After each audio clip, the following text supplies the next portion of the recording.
ನಮಸ್ತೆ. ನನಗೊಂದು ಸುಮಾರು 4 ಗಂಟೆಗೆ ಕರೆ ಬರ್ತದೆ ನಮ್ಗೆ ಕೋಟಾ ಸ್ಟೇಷನಿಂದ. ತೇಜಸ್ವಿ ಮತ್ತೆ ಬಂದರು. ಅಲ್ಲಿ 112 ಅವರು ಕಾಲ್ ಮಾಡ್ತಾರೆ, ಮತ್ತೆ ಸ್ಥಳೀಯರು ಕಾಲ್ ಮಾಡ್ತಾರೆ.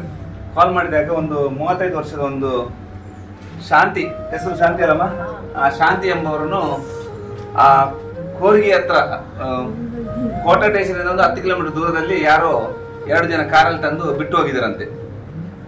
ಇವರು ಬೊಬ್ಬೆ ಹೊಡೆಯುವಾಗ ಸ್ಥಳೀಯರು ಬಂದು ನನ್ನ ಪರಿಚಯ ಇದೆ ಆ ಕಡೆ ಎಲ್ಲ. ಅವರು ಈಶ್ವರನ ಬಗ್ಗೆ ಫೋನ್ ಮಾಡುವಂತೆ ನನ್ನ ಕರೆಸಿದ್ದಾರೆ. ಆವಾಗ ನಾನು ಅಲ್ಲಿ ಹೋದೆ. ಅಲ್ಲಿ ಹೋಗುವ ಈ ಹೆಂಗಸಿಗೆ, ಈ ತಾಯಿಗೆ ಊಟ ಎಲ್ಲ ಕೊಟ್ಟು ಕೂರಿಸಿಟ್ಟಿದ್ದಾರೆ. ಆವಾಗ ನಾನು ಬಂದು ಎತ್ತಿ ನೋಡುವಾಗ ಆ ತಾಯಿದು 2 ಕಾಲು ಇಲ್ಲ, ಯಾಕೆಂದ್ರೆ ವಿಕಲಚೇತನರು. ಈ ತಾಯಿನು ಆಗುಂಬೆ ಘಾಟಿಯಲ್ಲಿ ಏನ್ ಮಾಡಿದ್ರಮ್ಮ, ಸಾಯಿಸ್ಲಿಕ್ಕೆ ಅಲ್ಲೇ ಕೆಳಗೆ ಒತ್ತಾಗ್ಲಿಕ್ಕೆ ಹೇಳಿದ್ರಂತೆ. ಅದಕ್ಕೆ ಈ ತಾಯಿ ಅಲ್ಲಿ ಬೊಬ್ಬೆ ಹೊಡೆದು, ನನ್ನನ್ನು ಸಾಯಿಸಬೇಡಿ, ನನ್ನ ಒಂದು ಊರುಂಟು, ಆ ಊರ ಹತ್ರ ಬಿಟ್ಟುಬಿಡಿ, ಅಲ್ಲಿ ಯಾರಾದ್ರೂ ಕೈಯ ಕಾಲು ಇಟ್ಕೊಂಡು ನಾನು ಅಲ್ಲಿ ಹೊಟ್ಟೆ ಜೀವನ ಮಾಡ್ಕೊಳ್ತೇನೆ ಅಂತ ಹೇಳಿದಕ್ಕೆ ಅಲ್ಲಿ ತಂದು ಬಿಟ್ಟಿದ್ರು. ಈ ತಾಯಿಯಲ್ಲಿ ಕೈಯಲ್ಲಿ ಇದ್ದದ್ದೊಂದು 3,000 ಇತ್ತು, ಅದು ತಗೊಂಡು ಹೋಗಿದ್ದಾರೆ ಅವ್ರದ್ದು. ಇವ್ರ ಹತ್ರ ಕೇಳಿದ್ರೆ ನನ್ನ ತಂಗಿ ಯಾರನ್ನು 2 ಯುವಕರನ್ನು ಕಾರಲ್ಲಿ ಹಾಕಿ ನನ್ನನ್ನು ಹಾಕಿ ಕಳಿಸಿದ್ದಾರೆ, ಎಲ್ಲಾದ್ರೂ ಸಾಯ್ಲಿ ಅಂತ, ಎಲ್ಲಾದ್ರೂ ಗುಡ್ಡದಿಂದ ಕೆಳಗೆ ಹಾಕಿ ಬಿಡುವ, ಸಾಯಿಸಿಬಿಡಿ ಅಂತ ಹೇಳಿ ಕಳಿಸಿದ್ರಂತೆ. ಅಷ್ಟೊತ್ತಿಗೆ ಹೆಂಗ್ಸು ಈ ತಾಯಿ ನಮ್ಗೆ ಅಲ್ಲಿ ಸ್ಥಳೀಯರು ಫೋನ್ ಮಾಡಿದಾಗ ನಾನು ಬಂದಿದ್ದೇನೆ. ಏನಮ್ಮ ಹೆಸರು? ಯಾವ ಊರಲ್ಲಿ? ಕೊಪ್ಪನ? ಬೇಲೂರಲ್ಲಿ. ಇನ್ನು ಯಾರು ಕರ್ಕೊಂಡ್ ಬಂದದ? ಯಾರು? ನಾವು ತಂಗಿ ತಗೊಬಂದು ಎಲ್ಲಾನು ಸಾಯಿಸಿಬಿಡು ಅಂತ ಹೇಳಿದ್ರ. ಅದಕ್ಕೆ ನಾನು ಎಲ್ಲಾನು ಹೋಗಿ ಬದುಕೊಂತೀನಿ ಅಂತ ಹೇಳಿದೆ. ಆಮೇಲೆ ನಾನು ಇಲ್ಲಿ ತಗೊಬಂದ್ಬಿಟ್ಟೆ.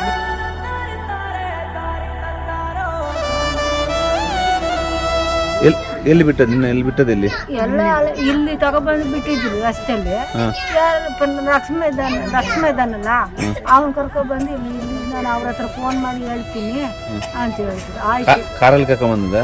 ಕಾರಲ್ಲಿ ಕೆಳಗೆ ಹಾಕಿಸಿದ್ದ ಹೋದ್ರ? ಮತ್ತೆ ಕೆಳಗೆ ಒತ್ತಾಕ್ಬಿಟ್ಟು ಹೋಗ್ಬಿಟ್ಟು. ಯಾರೆಲ್ಲ ಬಂದ ನಿನ್ ಜೊತೆಗೆ? ನಾನು ಒಬ್ಳೆ ಬಂದೆ. ಅಲ್ಲ, ಕಾರಲ್ಲಿ ಎಷ್ಟು ಜನ ಇದ್ರು? ಕಾರಲ್ಲಿ ಇದ್ರು. ಯಾರೆಲ್ಲ? ಬೇರೊಬ್ರು ಕಾರ್ ಡ್ರೈವರ್ ಒಬ್ರು, ಮತ್ತೊಬ್ಬ ಗಂಡಸು. ಅವ್ರೊಟ್ಟಿಗೆ ಕಾರಿಗೆ ಹಾಕಿ ಬಿಟ್ಟು ನಿಮ್ಮ ಕರ್ಕೊಂಡ್ ಬಂದದ? ಊರೆಲ್ಲ ಅಂತ ಗೊತ್ತಾ ಕರ್ಕೊಂಡು ಹೋದ್ರಿ? ನಿನ್ನ ಊರ್ ಗೊತ್ತಾ? ಊರ್ ಗೊತ್ತಾ? ಊರು ಗೊತ್ತಿಲ್ಲ. ನಿಮ್ಮೂರು?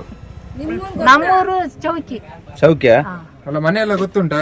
ಮನೆಯೆಲ್ಲ ಸರಿ ಸರಿ ಸರಿ, ನಾ ವ್ಯವಸ್ಥೆ ಮಾಡುವ. ಸಾರ್ ಬಂದಿದ್ದಾರೆ, ಇವ್ರ ಮುಖಾಂತರ ನಾವು ಕಂಪ್ಲೇಂಟ್ ತಗೊಂಡು ಕೋಟಾ ಸ್ಟೇಷನ್ ಕೊಟ್ಟು ನಿನ್ನನ್ನು ಅಲ್ಲಿ ಸಖಿ ಸೆಂಟ್ರಲ್ಲಿ ಬಿಡ್ತೇವೆ. ಸಖಿ ಸೆಂಟ್ರಲ್ಲಿ ಬಿಟ್ಟು ಮತ್ತೆ ನಿನ್ನ ಮನೆಯವರು ಯಾರಂತ ಪತ್ತೆ ಹಚ್ತೇವೆ. ಅವ್ರು ಏನ್ ಬೇಕಾದ್ರೆ ಮಾಡ್ಲಿ, ಇಲ್ಲಾದ್ರೆ ನಿನ್ನೆಲ್ಲ ಅನಾಥಾಶ್ರಮದಲ್ಲಿ ಉಂಟು. ಅವರು ಹೇಳಿದಲ್ಲ ಸರ್, ನಮಗೆ ಫೋನ್ ಗೀನು ಮಾಡೋದು ಬೇಡ, ನೀ ಸತ್ತೋದ್ರೂ ನಮ್ಮ ಹತ್ರ ನೀನು ಮಾತಾಡೋದು ಬೇಡ, ನೀನು ಒಂದು ತಿಂಗಳೊಳಗೆ ಸತ್ತು ಹೋಗಿ ಹೆಣ ಹೋಗಿ ನೀನು ಹೆಣ ಕೂಡ ಹೂವು ಹಾಕಕ್ಕೆ ನಾನು ಬರೋದಿಲ್ಲ ಅಂತ ಹೇಳಿದ್ರು.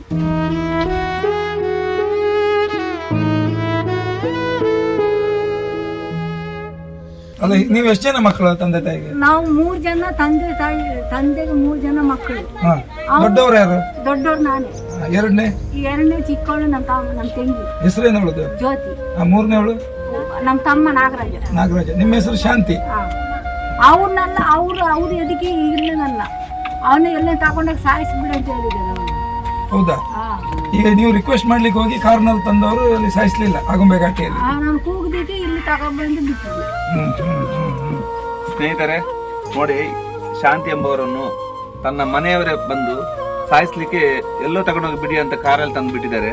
ಏನೋ ತಾನು ದುಡ್ಡ ಯಾವುದು 4,000 ರೂಪಾಯಿ ಬರ್ತದಲ್ಲ, ಆ ಹಣದಲ್ಲಿ 3,000 ಕೊಟ್ಟು ಅವರಿಗೆ ನನ್ನನ್ನು ಎಲ್ಲಾದ್ರೂ ಬಿಡಿ, ಎಲ್ಲ ಯಾರ್ದಾದ್ರು ಕೈಕಾಲು ಇಟ್ಕೊಂಡು ನಾನು ಜೀವನ ಮಾಡ್ತೀನಿ, ಅಲ್ಲೆಲ್ಲಾದ್ರೂ ಬಿಟ್ಟು ಬಿಡಿ ಅಂತ. ಈ ಅಮ್ಮಗೆ ನಡ್ಲಿಕ್ಕೆ ಬರೋದು ಏನಿಲ್ಲ, ಕೈ ಪೋಲಿಯೋ ಕಾಲು ಪೋಲಿಯೋ ಇಂಥ ಈ ತಾಯಿನ ತಂದು ಇಲ್ಲಿ ಬಿಟ್ಟು ಹೋಗಿದ್ದಾರೆ. ನೋಡಿ ಸ್ನೇಹಿತರೆ, ಯಾರಿಗಾದ್ರೂ ಅವ್ರ ಮನೆಯವರು ಪರಿಚಯ ಇದೆ, ದಯವಿಟ್ಟು ಅವ್ರಿಗೆ ತಿಳಿಸಿ. ಇದಕ್ಕೆ ಸಂಬಂಧಪಟ್ಟ ಅಧಿಕಾರಿಗಳು ಇದಕ್ಕೆ ಕಾನೂನು ಕ್ರಮವನ್ನು ಕೈಗೊಳ್ಳಿ ಅಂತ ನಾನು ಹೇಳ್ತಾ ಇದ್ದೀನಿ. ಇವರು ಕೋಟಾ ಸ್ಟೇಷನ್ ಇಂದ ಬಂದಿದ್ದಾರೆ, ತುಂಬಾ ಸಹಾಯ ಆಯ್ತು ನಮ್ಗೆ. ಸ್ಥಳೀಯರೆಲ್ಲ ಇಲ್ಲಿ ಬಂದು ಇವ್ರನ್ನ ಇಲ್ಲಿ ಇಟ್ಟಿದ್ದಾರೆ. ಆದಷ್ಟು ಬೇಗ ನಾವು ಸಖಿ ಸೆಂಟರ್ಗೆ ಬಿಟ್ಟು ಅವಳ ಜೀವನಕ್ಕೆ ಏನಾಗುತ್ತೆ ಅದನ್ನು ನಾವು ಏರ್ಪಾಟನ್ನು ಖಂಡಿತವಾಗಿ ಮಾಡ್ತೇವೆ. ಅಲ್ಲ ಸರ್, ಅವ್ರು ಅಂತ ಹೇಳಿದ್ರು ಗೊತ್ತಾ, ನೀನು ಸತ್ತೋದ್ರೂ ಫೋನ್ ಗೀನ್ ಏನು ಮಾಡಬೇಡ, ನನಗೆ ನೀನು ಯಾರು ಅಂತ ನನಗೆ ಗೊತ್ತೇ ಇಲ್ಲ ಅಂದ್ಬಿಟ್ಟು. ನೀನು ಯಾರು ಅಂತ ನನಗೆ ಗೊತ್ತೇ ಇಲ್ಲ. ಸರಿ ಅಮ್ಮ, ನೋಡು ಆಯ್ತು. ನಾನು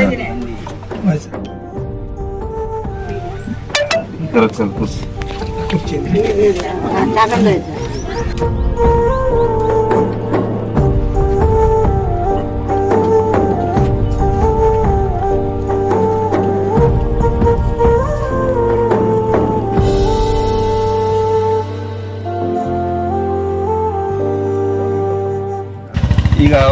ನಿಮ್ಗೆ ಎಲ್ಲಿ ಸಿಕ್ಕಿದ್ರು? ನಮ್ಗೆ ಇಲ್ಲಿ ಇಲ್ಲಿ ಒಳಗೆ ತಂದು ಬಿಟ್ಟು ಹೋಗಿದ್ದಾರೆ. ಏನಂತ ಹೇಳಿದ್ರು?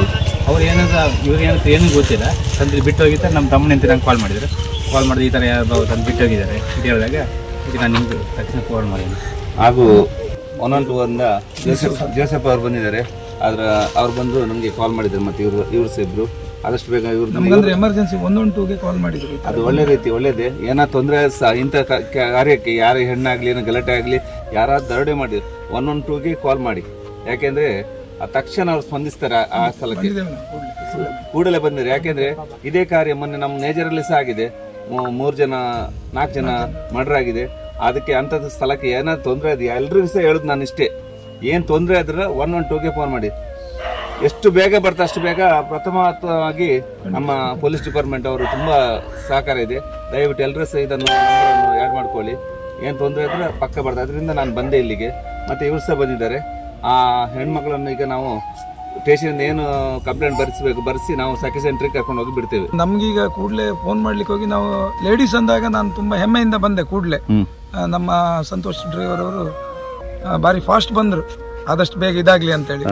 ಕಡೆಗೆ ಇಲ್ಲಿ ಬಂದು ನೋಡಿದಾಗ ನಾನು ಖಾಲಿ ಅಂಗವಿಕಲ ಅಂದ್ರೆ ಕಾಲ್ ಮಾತ್ರ ಎಣಿಸಿದ್ದೆ. ನೋಡುವಾಗ ಕೈ ಕೂಡ ಪೋಲಿಯೋ ಆಗಿತ್ತು. ತುಂಬಾ ಬೇಸರ ಆಯ್ತು ನೋಡಿ. ಅವಳ ಹತ್ರ ಕೇಳಿದಾಗ ನನ್ನನ್ನು ಸಾಯಿಸ್ಬೇಕಂತೇಳಿ ಹೇಳಿ ಕರ್ಕೊಂಡು ಬಂದಿದ್ರು ಆಗುಂಬೆ ಘಾಟಿಯಲ್ಲಿ. ಆನಂತರ ಇವಳು ಅವರಿಗೆ ಮಾರುತಿ ಒಮ್ನಿಯವರಿಗೆ ಸ್ವಲ್ಪ ರಿಕ್ವೆಸ್ಟ್ ಮಾಡಿ, ಸಾಯಿಸಬೇಡಿ, ನಾನು ಎಲ್ಲಾದರೂ ಬದುಕಿ ಉಳಿತೇನೆ, ನಾನು ಹುಟ್ಟಿದ ಊರಿದೆ ಅಲ್ಲಿ ಕೊರ್ಗಿ, ಅಲ್ಲಾದರೂ ಹತ್ತಿರ ಬಿಡಿ, ಅಲ್ಲಿ ಯಾರಾದರೂ ನೋಡ್ಕೊಳ್ತಾರೆ ಅನ್ಲಿಕ್ಕೆ ಹೋಗಿ ಇಲ್ಲಿ ತಂದು ಬಿಟ್ಟು ಹೋಗಿದ್ದಾರೆ. ಬಾಡಿಗೆ ಕೂಡ ಇವಳಿಗೆ ಎಂಡೋಸಲ್ಫಾನ್ ಮಾಶಾಸನ 4,000 ತಿಂಗಳಿಗೆ ಬರ್ತದೆ. ಅದು ನಾವು ಬ್ಯಾಂಕ್ ಪಾಸ್ಬುಕ್ ನೋಡಿದಾಗ ಗೊತ್ತಾಯ್ತು.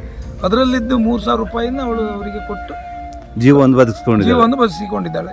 ಮತ್ತೆ ಇಲ್ಲಿದ್ದವ್ರು ಇವ್ರು ನಿಮ್ಮ ಹೆಸರಿಂದ ನರಸಿಂಹ ಮತ್ತೆ ಇವರು ಸುಕುಮಾರ್ ಆಟೋ ಡ್ರೈವರ್ ಅವರು, ಅವರಿಬ್ಬರು ನಮ್ಗೆ ಮಾಹಿತಿ ಕೊಟ್ಟರು. ಈ ಥರ 112 ಕಾಲ್ ಮಾಡಿ ಇಮಿಡಿಯೇಟ್ ಬನ್ನಿ ಸರ್ ಅಂತೇಳಿ. ಬಂದಾಗ ಇಲ್ಲಿದ್ದವರೆಲ್ಲ ಈ ಕಾಲೋನಿಯವರೆಲ್ಲ ಅವಳಿಗೆ ಊಟ ಗೀಟ ಎಲ್ಲ ಕೊಡಿಸ್ತಿದ್ರು ನಾವು ಬರುವಾಗ. ಮತ್ತು ನಮಗೂ ನಮ್ಮ ಈಗ 112 ಅವಳನ್ನೇನು ಕರ್ಕೊಂಡು ಹೋಗುವಂಗಿಲ್ಲ ನಮಗೂ. ಆದ್ದರಿಂದ ನಾನು ಬೇರೆ ಇದಿಲ್ಲದೆ ಮತ್ತೆ ತಮಗೆ ಫೋನ್ ಮಾಡಿದೆ, ಈಶ್ವರ್ ಮಲ್ಪೆ ತಮಗೆ ಫೋನ್. ಖಂಡಿತವಾಗಿ ನಮ್ಮ ಕಾರ್ಯ ಕೂಡಲೇ ಸ್ಪಂದಿಸಿ ನಾನು ಇಮಿಡಿಯೇಟ್ ಬರ್ತೀನಿ ಅಂತ ಹೇಳಿದ್ರಿ. ಹೆಣ್ಮಕ್ಳನ್ನ ನೋಡಿ, ಯಾಕೆಂದ್ರೆ ಹ್ಯಾಂಡಿಕ್ಯಾಪ್ ಅಂತ ಹೇಳಿದಾಗ ನಂಗೆ ದುಃಖ ಬಂತು. ಯಾಕೆಂದ್ರೆ ನನಗೆ ಸಹ 3 ಮಕ್ಕಳು ವಿಕಲಚೇತನರು. ಆ ಕಷ್ಟ ಏನಂತ ಗೊತ್ತು ನನಗೆ. ಅದಕ್ಕೋಸ್ಕರ ಅದಲ್ಲದೆ ಮತ್ತೆ ಯಾರು ನಿರ್ಗತಿದ್ರು ನಾನು ಖಂಡಿತವಾಗಿ ಬರ್ತೇನೆ. ನೀವು ಬಂದಿದ್ದೀರಿ, ನಾನು ನೋಡಿದ್ದೇನೆ. ಓಕೆ ಸರ್, ಓಕೆ, ಖಂಡಿತವಾಗಿ ನಾವು ನಮ್ಮ ಕರ್ತವ್ಯ ಮಾಡ್ತೇವೆ. ನನಗೆ ನೀನು ಸತ್ತೋದ್ರನು ಫೋನ್ ಗೀನ್ ಮಾಡಬೇಡ, ನೀನ್ ಯಾರಂತ ನನಗೆ ಗೊತ್ತಿಲ್ಲ, ನಿನಗೆ ಯಾರು ಇಲ್ಲ, ನೀನ್ ಅನಾದಿ, ನೀನೆಲ್ಲ ಅನಾಥಾಶ್ರಮ ಹೋಗಿ ಸೇರ್ಬಿಡು ಅಂತ ಹೇಳಿದ್ರು. ಎಲ್ಲಾದ್ರೂ ನಾನು ಸಾಯಿಸ್ಲಿಕ್ಕೆ ಹೇಳಿದ್ರ? ಎಲ್ಲಿ ಅಂತೆ? ಆಗುಂಬೆ ಘಾಟಿ. ಆಗುಂಬೆ ಘಾಟಿಯಲ್ಲಿ ಬಿಸಾಕ್ಲಿಕ್ಕೆ ಹೇಳಿದ್ರ? ದುಡ್ಡು ನಾನು ಕೂಗ್ದೆ, ನಾನು ಎಲ್ಲ ಬದ್ಕೊಂತೀನಿ, ನಾನು ಇರೋದಿಲ್ಲ, ನಾನು ಸಾಯಿಸಬೇಡಿ ಅಂತ ಹೇಳಿದೆ. ತಗೊಂಡ್ಬಿಟ್ಟು ಕಾರಿಗೆಲ್ಲ ಯಾರು ಹಾಕಿದಲ್ಲಿ? ಅವ್ರಿಬ್ಬರ ಹೆಸರು ಗೊತ್ತಾ? ಅವ್ರಿಬ್ರು ಹೆಸರು ಗೊತ್ತಿಲ್ಲ. ಯಾವ ಕಾರ್ ಅದು? ಅಲ್ಲಿಂದ ಬಾಡಿಗೆ ತಗೊಂಡ್ಬಂದು. ಅಲ್ಲ, ಈಗ ಕಾರಿಗೆ ನಿಮ್ನ ಹಾಕಿದ್ಯಾರು? ನಮ್ ತಂಗಿ. ತಂಗಿ ಹೆಸರು ಅಂತ? ಜ್ಯೋತಿ ಅಂತನ? ಅವ್ರು ಇರೋದೆಲ್ಲಿ? ಊರಲ್ಲಿ? ಚೌಕಿ. ಯಾವ ಊರು? ಶೃಂಗೇರಿಯಾ? ಸರಿ ಸರಿ.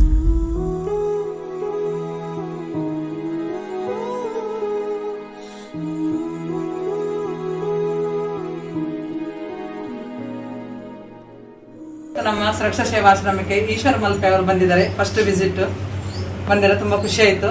ಹಾಗೂ ಬಂದ ಕಾರಣ ಕೋಟ ಪೊಲೀಸ್ ಸ್ಟೇಷನಿಂದ ತೇಜಸ್ ಎಸ್ ಐ ಅವರು, ಮೊದಲು ಅವರು ನಮ್ಮ ಗ್ರಾಮಾಂತರ ಕಾರ್ಕಳ ಗ್ರಾಮಾಂತರ ಪೊಲೀಸ್ ಸ್ಟೇಷನಲ್ಲಿ ಇದ್ರು ಮುಂಚೆ, ಈಗ ಅವರು ಕೋಟದಲ್ಲಿ ಇದ್ದಾರೆ. ಅಲ್ಲಿಂದ ನನಗೊಂದು ಫೋನ್ ಬಂತು. ಸಾಧಾರಣ ಒಂದು 30-35 ವರ್ಷದ ಒಂದು ಮಹಿಳೆ ನಮ್ಮಲ್ಲಿ ಇದ್ದಾಳೆ, ಸಿಕ್ಕಿದ್ದಾಳೆ. ಅವರನ್ನು ನಾನು ಈಶ್ವರ್ ಮಲ್ಪೆ ಅವರ ಜೊತೆಗೆ ನಿಮ್ಮ ಆಶ್ರಮಕ್ಕೆ ಕಳಿಸ್ತಾ ಇದ್ದೇನೆ, ನೋಡಿ ಅವರ ವಾರಸ್ದಾರ್ ಸಿಕ್ಕೋ ತನಕ ಚೆನ್ನಾಗಿ ನೋಡ್ಕೊಳ್ಳಿ ಅಂತ ಹೇಳಿದ್ರು. ನನಗೆ ಸಹ 3 ಮಕ್ಕಳು ವಿಕಲಚೇತನ ಮಕ್ಕಳಿದ್ದಾರೆ. ಆ 3 ಮಕ್ಕಳು ವಿಕಲಚೇತನ ಇದ್ರು ಸಹ ನಾನು ಸಾಣ್ತಾ ಇದ್ದೇನೆ ಮನೆಯಲ್ಲಿ. ಯಾಕೆಂದ್ರೆ ಯಾರೇ ಆಗ್ಲಿ ವಿಕಲಚೇತನ ಅಂತ ಹೇಳಿ ಎಲ್ಲಿ ಸಹ ಬಿಡಬಾರ್ದು. ಯಾಕೆಂದ್ರೆ ಇಂಥ ತಾಯಿಯವರಿದ್ರೆ ಮಾತ್ರ ಅದು ಬದುಕಿಸಬಹುದು ಅವ್ರನ್ನ. ಯಾಕೆ ಈ ತಾಯಿ ತುಂಬಾ ಎಷ್ಟು ಜನ ಇದ್ದಾರೆ. ಈ ತಾಯಿ ಅಂದ್ರೆ ನಾವು ಎಷ್ಟು ನೋಡಿ, ಎಲ್ಲ ದೇವರುಗಳು ಇವರೆಲ್ಲ. ಇಂಥವ್ರು ಸಾಕುದಂದ್ರೆ ಸುಲಭ ಅಲ್ಲ. ನಮ್ಮ ಮನೇಲಿ 3 ಮಕ್ಕಳು ವಿಕಲಿಸಿ ನಮ್ಗೆ ಕಷ್ಟ ಇದೆ, ಆದ್ರೂ ಸಹ ನಾವು ಹೊರಗಡೆ ಹಾಕದೆ ಇಂಥ ತಾಯಿಯವರಿದ್ರೆ ಎಷ್ಟೋ ಜನಕ್ಕೆ ಒಂದು ಜೀವನ ಸ್ಫೂರ್ತಿ. ಇಂಥ ಸ್ಫೂರ್ತಿ ಈ ತಾಯಿ ಮಣ್ಣಿಗೆ ತಂದು ನಾನೀಗ ಕೊಡ್ತಾ ಇದ್ದೇನೆ. ಏನಂತ ಹೇಳಿ ಮತ್ತೆ ಲಾಸ್ಟಿಗೆ ಪೊಲೀಸ್ನವರು ಅಥವಾ ಅವ್ರ ಅಡ್ರೆಸ್ ಅಲ್ಲಿ ಕಂಡು ಹಿಡಿದು ಆ ಮನೆಗೆ ಒಂದು ಹೋಗುವ ಒಂದು ದಾರಿಯನ್ನು ಮಾಡ್ತಾರೆ ಅಂತ ನಾನು ಆಶ್ವಾಸನೆ ಇದೆ. ನಾವು ಕೂಡ ಹಾಗೆ ಆದಷ್ಟು ಬೇಗ ಅವರ ಅಡ್ರೆಸ್ ಅನ್ನು ಹುಡುಕಿ ಅವರ ಮನೆ ಕಲೆಕ್ಟ್ ಮಾಡಿ ಇವರನ್ನು ಅವರ ಮನೆಗೆ ತಲುಪುವಂತ ಕೆಲಸ ನಾವು ಆದಷ್ಟು ಬೇಗ ಮಾಡ್ತೇವೆ. ನೋಡಿ ಸ್ನೇಹಿತರೆ, ಈ ಚಿಕ್ಕ ಮನೆ ಅಂತ ಈ ತಾಯಿ ಒಂದು ಇಂಥ 75-100 ಜನ ಇದ್ದಾರೆ ನೋಡಿ. ಇವರಿಗೆ ಉಳ್ಕೊಳ್ಳಿಕ್ಕೆ ತುಂಬಾ ಕಷ್ಟ. ಆದ್ರೂ ಸಹ ತನ್ನ ಮನೆಯನ್ನು ಒಂದು ಆಶ್ರಮವನ್ನು ಮಾಡಿದ್ದಾರೆ. ತಾನು ಬೆಳೆಸಿದ ಒಂದು ಆಶ್ರಮ ನೋಡಿ. ಇದು ಕೇವಲ ಒಂದು 5 ಸೆಂಟ್ ಜಾಗದಲ್ಲಿ ತಾನು ಉಳ್ಕೊಳ್ಳುವ ಜಾಗದಲ್ಲಿ 100 ಜನ ಇದ್ದಾರೆ ನೋಡಿ. ಇಲ್ಲಿ 100 ಜನನು ಸಾಕ್ತಾ ಇದ್ದಾರೆ. ಯಾರು ಸಹ ನೋಡಿ, ಮೇಲ್ಗಡೆ ಬಂದ್ರೆ ಮಳೆ ಬಂದ್ರೆ ಕೆಳಗೆ ನೀರು ಬರ್ತದೆ. ಆದ್ರೂ ಸಹ ಕಷ್ಟ. ಯಾರು ಸಹ ಇದಕ್ಕೆ ಸಹಾಯ ಮಾಡ್ಬೇಕು ಅವರಿಗೆ.